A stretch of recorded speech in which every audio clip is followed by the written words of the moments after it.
আসসালামু আলাইকুম রহমতুল্লাহি ওবরাকাতু।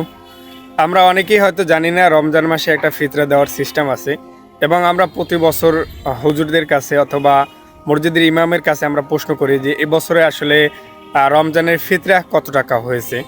তো এই 2026 সালের রমজানের ফিতরা, এই ফিতরা আসলে কেন এবং ফিতরার টাকাটা আমরা কেন দিই এবং কত টাকা আজকের এই ভিডিওতে সম্পূর্ণ বলবো।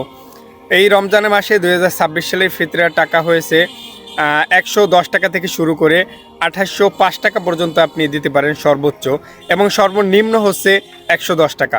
110 টাকা থেকে শুরু করে 2805 টাকা পর্যন্ত এবছরের ফিতরা।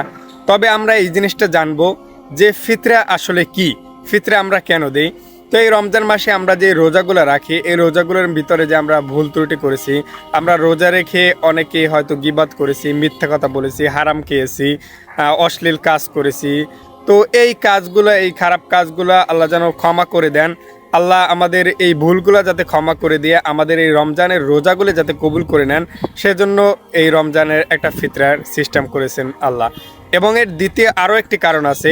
এই রমজান মাসে হয়তো অনেক গরিব লোকেরা, তারা হয়তো এই রমজানের অনেক কাপড় চোপড় কিনতে পারবে না, অথবা এই ঈদের সময় ঈদের নতুন পোশাক পরতে পারে, যাতে আমাদের এই সামান্য কিছু ফিতরার টাকা দিয়ে, এবং এই রমজানের শেষে ঈদে যাতে তারা একটা দেখা যায় ভালো খাবার কিনে যাতে ঈদটা তারা উদযাপন করতে পারে। গরিবরাও ধনীদের মতো, ধনীদের সাথে যাতে তারাও ঈদটা উদযাপন করতে পারে, তারই একটা সিস্টেমের ধারার জন্য আল্লাহ তাআলা একটা ফিতরার সিস্টেম করে দিয়েছেন।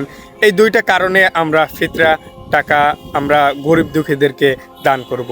ইনশাআল্লাহ এই কথাগুলো আমাদের যেন বোঝার তৌফিক দান করেন আল্লাহ।